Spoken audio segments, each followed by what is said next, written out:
I never liked Sundays at my mother's house. Not because I didn't love her, because I do, but because my brother Brad would usually be there, too, sprawling across the couch like he owned the place, pretending to care while checking his phone every 30 seconds. Always late, always smug, always somehow the center of the damn universe. It was one of those chilly afternoons where the sky can't decide if it wants to cry or just glare at you, and I pulled into the cracked driveway like I always did, careful to leave space in case Brad decided to show up in that oversized Ford truck he bought just to remind people he was doing well. I parked straight, even gave myself a little pat on the steering wheel for managing it in one try. Little did I know, I should have parked in a different zip code. The living room smelled like cinnamon and lemon oil, my mom's go-to for covering up the scent of loneliness, and she was already setting out a tray of those awful molasses cookies Brad claims to love, even though I've caught him tossing them in the trash more than once. We made small talk. She asked about work. I told her I had 3 nurses call out the night before and ended up pulling a double. She nodded, not really listening. That's how it usually went. Everything just waiting until Brad walked in like a walking foghorn, loud and unavoidable. About 15 minutes later, I heard the crunch. It wasn't dramatic like in the movies, no squealing tires or shattering glass, just a low, thick pop, followed by the unmistakable hiss of something that wasn't supposed to be hissing. My stomach dropped before I even looked. Mom raised an eyebrow, but she didn't move. I stood, walked to the window, and there it was, Brad's truck, still reversing, casually rolling off the front of my car like it had just mounted a curb. For a second, he didn't even notice. He was checking his damn phone again. I rushed outside, heart thudding. "Brad," I called, my voice already shaking with that familiar, buried frustration. He stopped the truck, rolled down the window, and looked at me like I was overreacting. His eyes didn't even glance at the damage. "Hey, Mel," he said with that smirk that's been pissing me off since we were kids. "Relax. It's just a bumper. You'll get over it, you always do." There was a pause in the air, thick like someone had just turned the volume down on the whole world. I looked at him, and for the first time, really saw him not as my brother, not as the boy who used to steal the marshmallows from my cereal, but as a man who had gotten away with everything because people like me let him. That smirk was the spark. My hands went cold, but I didn't say a word. I just looked at my car, the dent in the front panel, the scuffed paint, and then back at him. He didn't get out. Didn't apologize. Just threw the truck in park and strutted inside like he'd just parked at a valet. I didn't follow. I walked to the front of my car slowly, like someone checking a body for wounds. The dent wasn't huge, but it was real. And my Camry? That thing's been my lifeline. I take care of it like it's a pet, oil changes on time, tires rotated, detailed every spring. Seeing it bruised like that made something shift in my chest, like a slow, deep inhale that never found an exhale. I reached into my coat pocket, pulled out my phone, and snapped a photo. Then another, from a different angle, making sure the sunlight caught the truck's plate. I crouched, caught the skid mark on the driveway, the alignment of the vehicles. I wasn't thinking revenge. Not yet. I was thinking documentation. Proof. Something I should have started collecting 20 years ago. When I turned around, I noticed something I'd never cared about before. Above the garage, tucked beneath the eaves, was a little black security camera. I remembered my mom mentioning it last year, something Brad had installed for her, just in case. I laughed a little under my breath. Oh, the irony. I walked inside like nothing had happened. Brad was already halfway through a molasses cookie, and my mom was talking about her friend Carol's knee surgery like it was breaking news. Neither of them looked at me. I sat down, nodded, and smiled. But inside? Inside, I was somewhere else entirely. Somewhere colder. Sharper. I knew, in that moment, I wasn't letting this one go. Not this time. Let him laugh. Let him smirk. I was done playing the good sister. And when I stood up to pour myself some coffee, I was already planning the next step. Because if he thought this was over, he didn't know me at all. The next morning hit like a half-warmed pancake, lukewarm, sticky, and somehow still leaving a bad taste behind. I was sipping reheated coffee from yesterday's pot, the kind that tastes like regret and cardboard, when my phone buzzed with a text from Brad. No apology. No explanation. Just a smug little message. Think you parked a little close to the driveway yesterday. No question mark, no wink face. Just that condescending tone only siblings can perfect with age and unchecked ego. I stared at it for a long second, then reread it twice to be sure I wasn't imagining the smugness.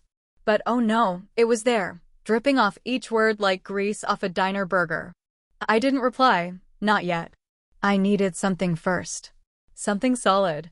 Something I could hold in my hand when he inevitably tried to turn the whole thing into my fault. I drove back to my mother's house around lunchtime, using the spare key she kept in a chipped planter shaped like a frog. She wasn't home, probably at the pharmacy or quilting with those women who pretend to hate gossip, but live for every syllable of it. I went straight to the garage, and there it was, the little black security camera, quiet and watching like a spider in the corner. I had to drag out the step stool and search for the cheap off-brand DVR he had rigged up last year. Took me 15 minutes and one stubbed toe, but I found it tucked behind a dusty pile of old gardening magazines. The footage wasn't fancy, no HD or motion tracking, but the timestamp was clear, and so was the view. At exactly 2:04 in the afternoon, Brad's truck lazily rolled backward, right into my Camry's front end. No brake lights, no hesitation, just a casual crunch. He didn't even stop to look. Just threw it into drive and parked like he hadn't just rammed through $2,000 worth of metal and paint. I stared at the screen, breathing through my nose like I was in labor. I copied the footage to a thumb drive, labeled it Family Barbecue, and slid it into my coat pocket. Then I took out my phone and opened the voice recorder app. I didn't plan to confront him today, I wasn't ready for that, but I wanted to hear how far he'd go. I wanted to give him all the rope he needed to wrap around his own neck. Later that day, we met again, by chance or maybe not, at Mom's. She had asked us to come by because the dishwasher was making that whirring sound again, which in mom speak means she wanted company while she microwaved frozen chicken cordon bleu and pretended it was homemade. Brad walked in 10 minutes late, wearing aviators indoors and chewing gum like it owed him money. When I brought up the car casually, like I was just noticing it, he didn't even blink. "What dent?" he said, with that same crooked grin he probably uses on new clients when he's lying about roof leaks. "Your car always looks like that." I didn't hit anything. I clicked the recorder on, phone resting upside down on the table, red light hidden beneath a napkin. "Brad, I saw it happen. I heard the noise. There's paint from your truck on my bumper." "Then maybe someone else backed into both of us," he said, chuckling like this was a stand-up routine. "You always were dramatic, Mel." "It's just a scratch." I smiled. Not because he was funny, but because he was stupid. He kept going, even throwing in a jab about how I shouldn't be driving that grandma mobile anymore. My mother, bless her, chimed in then, siding with him the way she always does, as if his confidence was proof of innocence. "You really should park further from the edge, sweetheart," she said, stirring her tea like she wasn't pouring lemon juice on an open wound. I nodded again, letting them believe they were winning some invisible argument I wasn't even playing. When Brad excused himself to take a call loudly, of course, in the middle of the kitchen, I turned to my mother and said softly, "He hit my car. There's footage. It's clear as day." She sighed and looked at me like I had just announced I was moving to Canada to raise goats. "Don't stir things up, Melanie. You two always go at each other. Just let it go. Let it go." That phrase. That damned phrase. Like my emotions were a faucet that just needed tightening. Like forgiveness was a muscle I hadn't been working hard enough. I nodded again, smiled again, and inside, my heart packed a bag and left the building. Later that night, I sat on my couch, listening to the recording over and over, each line a nail in the coffin of Brad's lies. He wasn't even creative. Just loud, confident, The kind of confidence you get when you've been allowed to fail upwards your entire life. And then came the estimate. I had taken the car to Tony's body shop, the one near the laundromat that still has a coin machine from the 90s. The guy didn't sugarcoat it. You're looking at around $2,327, give or take, he said, wiping grease off his hands. Split between both of you, that's, what, $500 each? It was such a stupid mistake, I didn't even catch it until later. But something about saying it like that made it sound almost fair. $500 each. Give or take. Maybe it was the fatigue, or maybe I was subconsciously inviting people to do the math themselves. Either way, I smiled as I said it because I knew it would stick in someone's craw. That night, I created a folder on my laptop, deep in a directory named Recipes and Yoga, and inside, I uploaded the dashcam video, the garage footage, the audio recording, and the photos I'd taken of the damage. I titled the folder something simple. Something honest. Brad payback. Because the game had started, and I wasn't playing to lose. The insurance claim wasn't some impulsive act of revenge or a dramatic declaration of war. It was a slow, careful decision that settled in like morning fog across my chest. Thick, deliberate, and impossible to ignore once it had arrived. After years of letting things slide, smoothing over the edges of Brad's screw-ups like I was put on this planet to protect him from himself, I finally found peace in something completely foreign to me, the structure of a process, a paper trail, and the quiet, measured rhythm of accountability. There was nothing personal in the way I filled out the online form, just box after box, line after line, methodical and factual, like I was writing a report at work about someone I barely knew. I uploaded the photos first, clear shots of the dented bumper, the black scuff marks that matched the grille on Brad's truck perfectly, and the paint transfer that practically screamed same shade of smug metallic gray. Then came the video from the garage camera, time-stamped down to the second, showing his lazy, one-hand-on-the-wheel reverse job that ended with a jolt and not so much as a pause. I didn't bother editing the clip. It didn't need a voiceover or dramatic music. It spoke for itself. Lastly, I included the audio recording, the one where Brad denied everything with a laugh, called me dramatic, and told me it was just a scratch, all while my mother stirred her tea like she wasn't sitting 2 feet from a slow-motion train wreck. I didn't know if the adjuster would even listen to it, but it felt good to attach it. Like leaving a little note in the locker of karma. When the claim went through, I got the confirmation email around 10 in the morning, right as I was pulling into the hospital parking lot for a 12-hour shift. I didn't have time to savor it, but I did allow myself a small, satisfied nod while walking past the security guard, who always looked like he was on the verge of falling asleep or quitting on the spot. It wasn't until later that night, somewhere around hour 10 of juggling a code blue and a screaming family in room 9, that I saw the second email, the one marked claim assigned, other party deductible responsibility. I opened it while leaning against the break room sink, sipping lukewarm tea that tasted like someone had tried to boil old rubber. And there it was, in plain digital ink. Total repair estimate, $2,327. Deductible responsibility, other party $1,000. A clean, round, $1,000. I actually chuckled because it felt poetic. Not enough to destroy him, no. Brad had plenty of cash and a few too many clients willing to overlook his slime-all tactics, but enough to sting. Enough to make him blink. Enough to wipe the damn smirk off his face. He didn't call that night.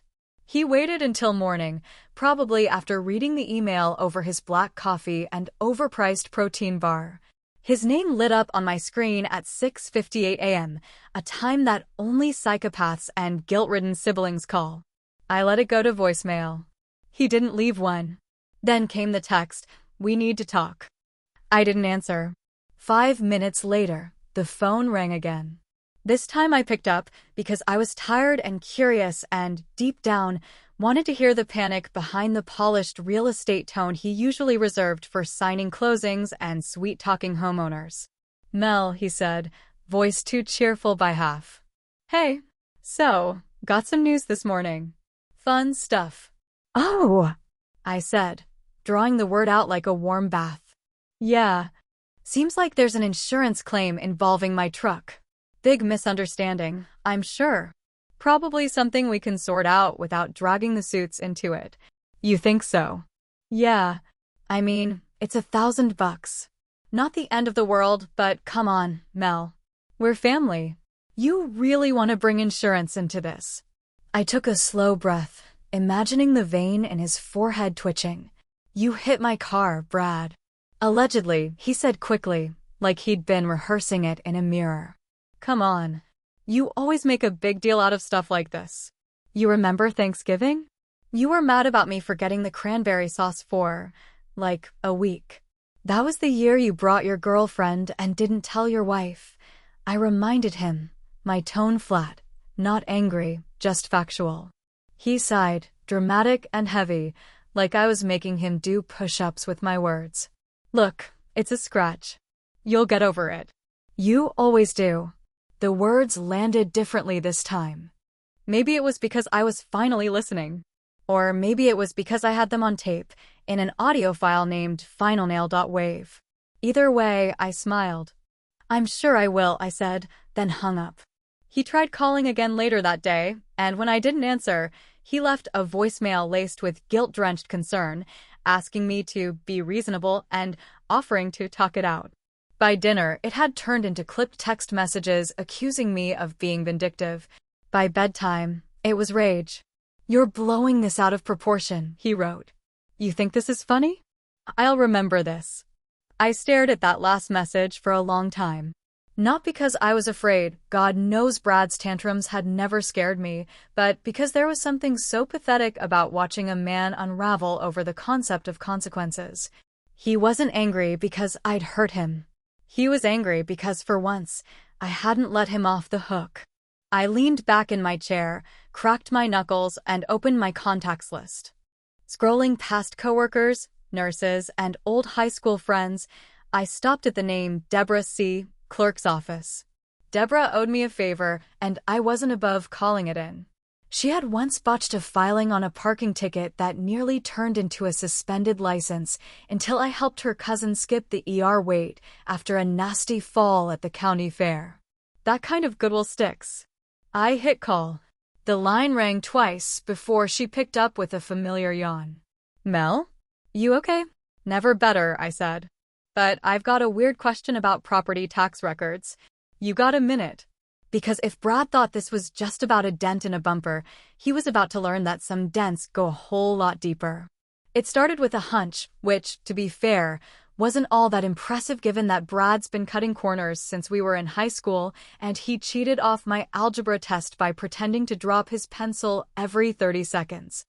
I remember looking down at his stupid spiky hair and thinking, one day this is going to matter.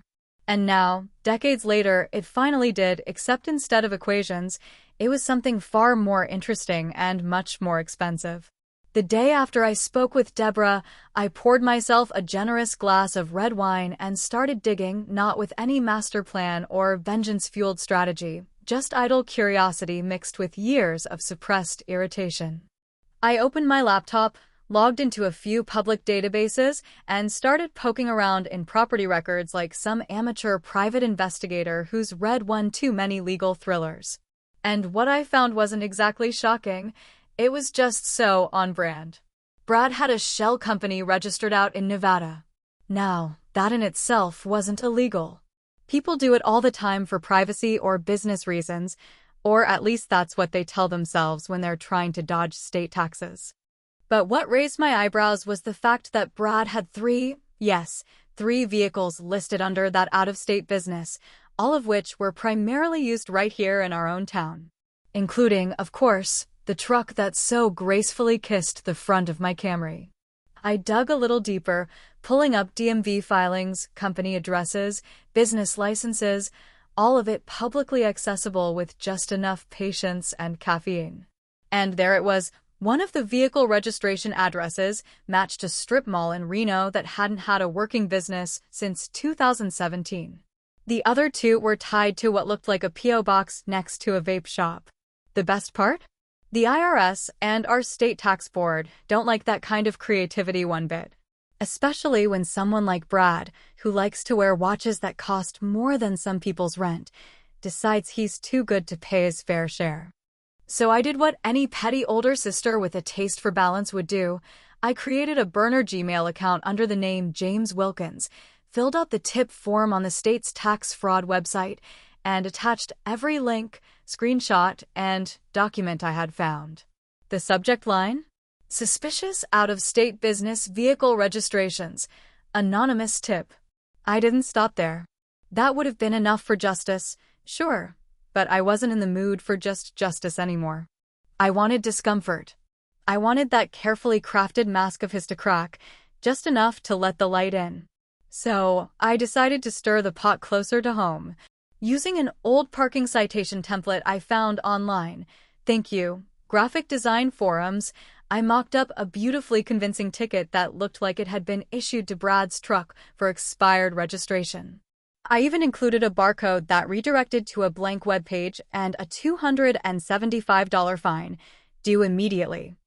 I printed it, folded it just right, and mailed it to my mom with a typed note that read, "Your son forgot to handle this again." No return address, no fingerprints. Just enough fuel to start a small family wildfire. And boy, did it work. The group chat exploded 2 days later. My mom posted a photo of the ticket with a caption that read, "Brad, what is this about? You didn't say anything." Then came the passive-aggressive follow-ups. You know how I feel about ignoring things. This better not affect my address. Are you behind on your tags again? And Brad, who never likes being backed into a corner unless he's the one doing the cornering, replied with 3 words that made my coffee taste sweeter. "This is fake." I stayed silent. Not a single response. Just watched the drama unfold like it was my own personal soap opera. My sister-in-law chimed in next, clearly fed up with Brad's financial gymnastics. "You promised this wouldn't happen again." My name is on one of those titles. And suddenly it wasn't just about the bumper anymore. It was about his whole operation unraveling in front of the people he cared most about impressing. Brad started calling again, this time twice a day, his voicemails sounding increasingly tight, like he was trying to keep his cool while standing on a pile of glass. "Mel, I don't know what you think you're doing, but this is getting out of hand. Let's talk. Please. We're adults here." I didn't return a single call. I didn't even listen to the last few voicemails. I just saved them to a folder labeled Future Laughs. And then, like something out of a movie, there came a knock on my door. Not a polite tap or the friendly triple knock of a neighbor looking for sugar, no. This was firm, sharp, and fast, like someone trying to send a message through the wood. I opened the blinds just a sliver, and there he was, Brad, standing on my porch, eyes narrowed, jaw clenched, holding a manila envelope like it contained nuclear codes or divorce papers. He wasn't wearing his usual smirk. He wasn't even pretending to be cool anymore. I took my time walking to the door, letting him marinate in whatever angry stew he'd been cooking up on the drive over. I didn't speak as I opened it, just leaned against the frame and waited. He held up the envelope. "You think this is funny?" he asked, voice low, too calm. I didn't answer. I just looked at the envelope, then at his face, and then back at the envelope again. Because I knew something he didn't yet. This wasn't the end of anything. It was just the middle. Brad didn't wait long after the doorstep confrontation to launch what he probably considered his counterattack, although calling it that would be giving him too much credit, because what he really did was scramble. When a man like Brad, who's built his entire adult identity on control and charisma and perfectly pressed button-down shirts, suddenly realizes that the narrative is no longer his to manipulate, he doesn't reflect or recalibrate, he panics. And panic, in his case, came wrapped in cheap threats and even cheaper guilt trips, all delivered through texts, voicemails, and one very theatrical phone call at 9:30 on a Tuesday night.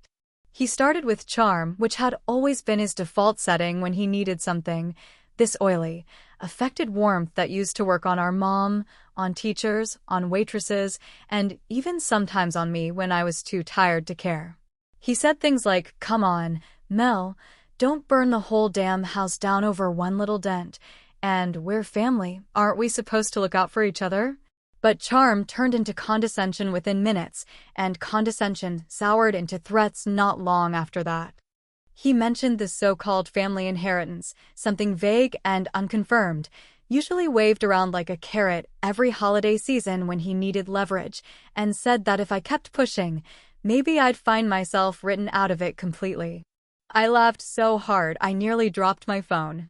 The idea that I cared about some hypothetical pot of family money, likely more sentimental than substantial, was hilarious on its own, but coming from Brad, it was downright tragic. The man couldn't imagine a world where someone didn't want what he had, because everything he had, he'd built like a magician builds illusions, with smoke, mirrors, and a well-timed distraction. And now the curtain was pulling back. What Brad didn't know, what he couldn't have known, not yet, was that my little anonymous tip had already sprouted roots.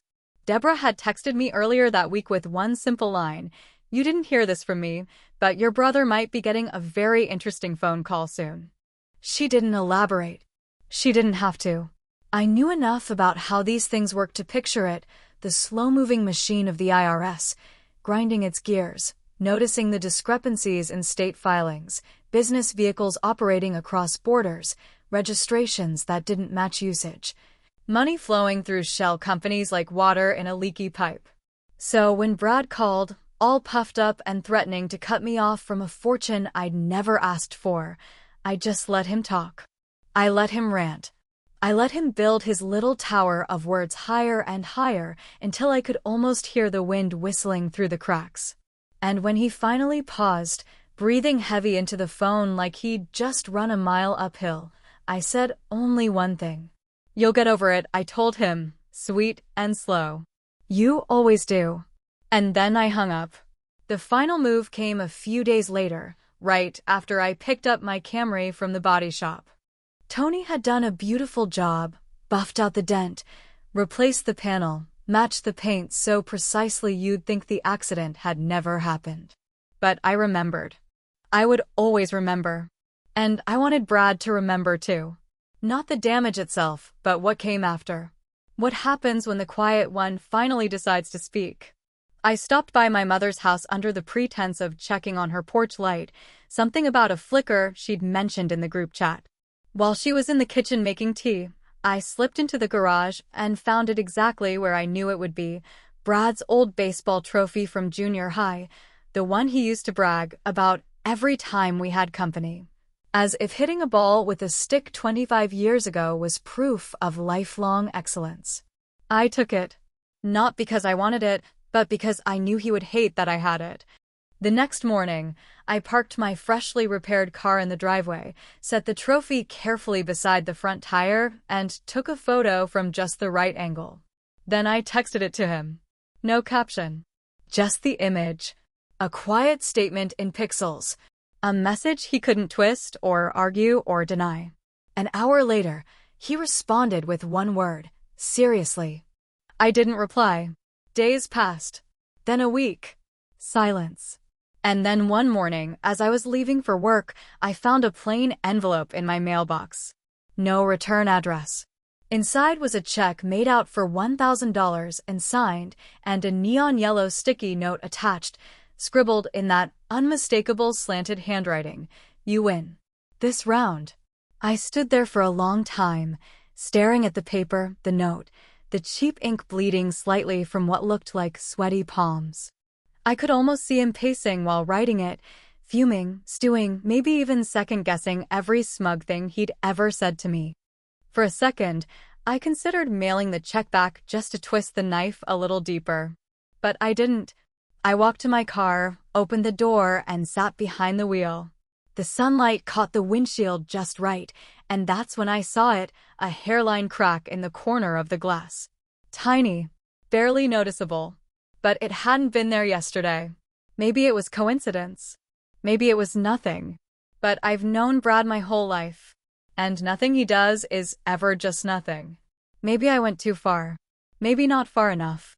Guess we'll find out in round 2.